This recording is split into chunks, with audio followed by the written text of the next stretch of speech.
Now, similar to the last video in the topic number 16, we had found the distance from the initial point provided the fractional distance was given.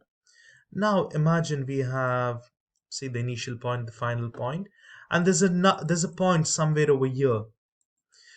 We do not have the fractional distance, but we know the ratio from the initial point to the particular point. Say, let me take x, z, and this let it be y. Now I know this ratio and this ratio 1:3. So imagine we know the ratio over here.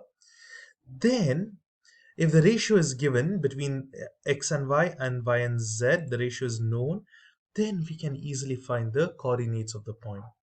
Here we find the x and y coordinates. So the formula says it is n times x1. So now ratio, whatever ratio, so imagine 1:3 is given. The first value is m:n. The second value is n. So m over here is used for the next x2, and the second value used for x1. So over here, n times x1 plus m times x2 divided by m plus n. Same thing goes to the y coordinates. It is n, see, x1, x1, x2, sorry.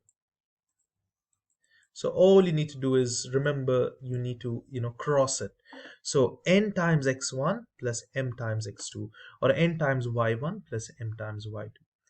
And now once you know this formula, you can easily solve these problems. Say for example over here they have given a point x needs to be denoted such that the ratio of ax and xb is given. So now if I draw this, it's a and b over here, and we know there's a point x and the ratio is 1:3. So how do we find that? Just by using the formula.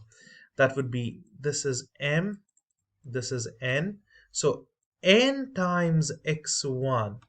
So the AB line is over here. See, this is the line. Here they have not given you a and b value because they have given the number line. Let's count. It's -1 over here times -1 plus, what is b? It is 1, 2, 3, 4, 5, 6, 7, 8 plus 1 times 8 divided by the sum of the ratio m plus n, that is 1 plus 3. You can do it directly or you can use your calculator. However, your answer will be the same. It'll be -3 plus 8 divided by 4. The answer would be 5 by 4, or it is 1.25. So this is the first answer. Similarly, please do solve for the others. Now, over here, you can say, I have just done the x value. Sorry, my bad. You also have to solve for the y value.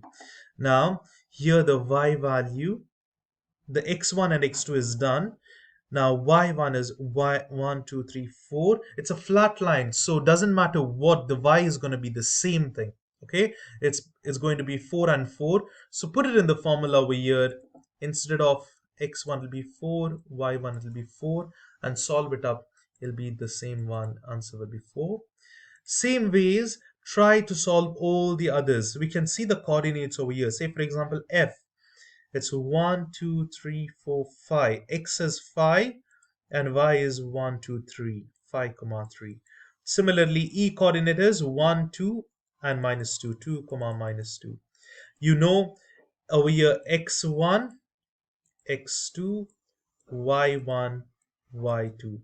All you need to do is put it in the formula and solve it up. Check your answers. Over here, all the answers are solved. Just make sure you know the formula and also take the coordinates properly. So measure it properly. X value is 2, y value is 2. This is 2, 2. And we counted, this was 8, so 9, 10, -1. And then put it in the formula. That's it.